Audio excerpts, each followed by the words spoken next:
News Now is brought to you by the Bank of Guam, the People's Bank, Docomo Pacific, island-wide, worldwide, the choice is clear. And Micronesia Renewable Energy, go solar for zero money down.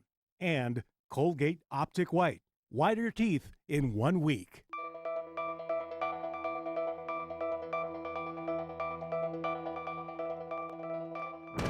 From the Pacific News Center in Hagåtña, Guam, here's Clint Ridgell and Janella Carrera, Betsy Brown, Roselle Romanos, PNC Sports with Blake Watson, and weather with Rebecca Kim. With your news now. Off today and good evening. You're watching PNC's News Now. I'm Clint Ridgell. And I'm Betsy Brown. Thanks for tuning in to tonight's News Now. Expect Tumon to be busy for the next few days. The USS George Washington and its support ships pulled into Apra Harbor this morning on a Liberty call, adding a boost to our local economy. I really hope to shop a lot, go to the beach. I don't really care if it's raining or not. I'll go to the beach. I really want to go to Tarzan Falls. More than 5,000 sailors attached to the USS George Washington Strike Group are back on Guam. The aircraft carrier and its support ships pulled into Apra Harbor this morning. Their last port call was cut short due to the approach of Typhoon Vongfong, so the sailors have a lot planned for their brief stay. I'm ziplining. I missed out on it last time. Be able to go to the beach, relax a little bit. How about shopping and eating in restaurants? Do you guys plan to do any of that? Yes. Yes. And see Annabelle tonight or tomorrow night. As for the sailors who call Guam home, they have some of their own plans. First, I'm going home to my mom's house to sleep, and then we're gonna go look for local food, of course, eat some home-cooked meal or some local food, and then take some friends out, show them what it's like outside of Tumon. And several community relations projects are planned during the visit. About 100 sailors will spend time in schools to talk about health and fitness, their careers, and saying no to drugs. The Guam Police Department is releasing the audio recordings of bomb threats that were made demanding the release of the men arrested for the Bank of Guam robbery. 2 separate calls were made on May 17th, threatening to detonate bombs and hurt and kill people if Ricky McIntosh Jr. and Jathan Tatautau were not released from prison. 18-year-old Jathan John Pangilinan Tatautau and 35-year-old Ricky McIntosh Jr.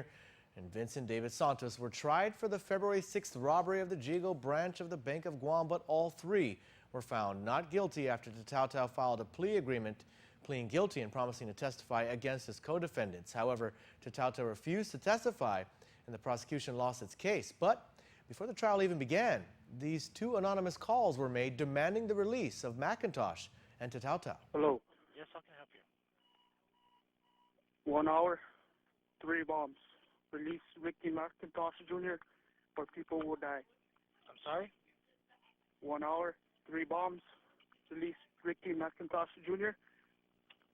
or people will get hurt. 1 bomb at Dollar Housing Park. All of them are... 1 hour, 1 bomb, Dollar Housing Park. 2 more set, ready to blow. Release Ricky McIntosh Jr. or Jathan Tatautau, or people will get hurt. It turned out that there were no bombs, but the Guam Police Department and the FBI are asking anyone who may recognize the voices of the callers or who may have any information to call the FBI at 645-1822 or call GPD at 475-8615-17 or Guam Crime Stoppers at 477-HELP. Medical examiner Dr. Aurelio Espinola says James Castro suffered a heart attack prior to drowning last Sunday. Dr. Espinola conducted Castro's autopsy this afternoon. Castro passed away Sunday morning after he was found unconscious and unresponsive during a group scuba dive near Assen Beach. Guam fire medics took Castro to Naval Hospital where he later died. Because the right side of his heart suffered the most damage, Dr. Espinola says Castro would have had very little chance of survival even if he had been on land at the time of his heart attack. The island is still mourning the loss of Castro, a former television and radio personality on Guam, who was most recently the marketing director for Mid-Pac Distributors. Rosaries are being said for him nightly at St. Jude Parish in Sinahania at 7:30 p.m. Funeral announcements will follow. Castro leaves behind a wife and 4 children. He was 42 years old. Friday was the last day to register to vote, and Guam Election Commission Executive Director Maria Pangilinan says that so far the unofficial numbers are lower than in the previous gubernatorial election. They are still reconciling the registration list, but Pangilinan says that right now they are hovering at around 51,900 registered voters, which is lower than the 52,821 registered voters they had for the 2010 gubernatorial election. Meanwhile, for those who are registered to vote, in-office voting and homebound voting continues.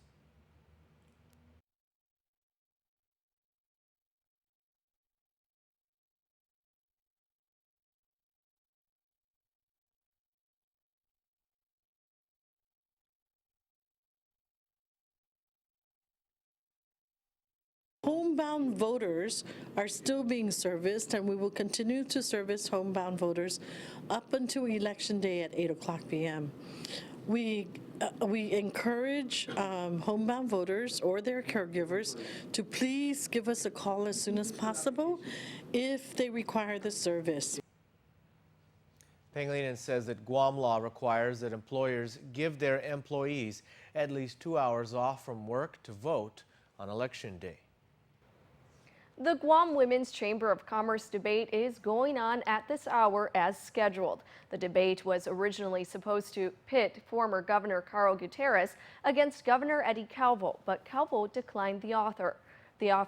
Women's Chamber member Jackie Maradi says they tried hard to get both candidates to face off in this year's debate, and in fact, they are still hoping that Governor Calvo may change his mind.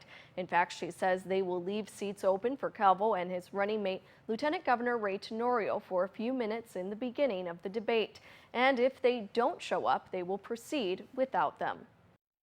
Our goal was to be able to allow for our membership as well as the public to see both of them in a very spontaneous and raw way, if you will, unscripted, unprogrammed, and to see them react and think on their feet to the extent that we could. Former Senator Carlotta Leon Guerrero will be the moderator of tonight's event. It began at 6 o'clock at the Academy of Our Lady of Guam Auditorium. All right, we'll keep watching PNC because when News Now continues, Marcel Romanes has some flu prevention tips.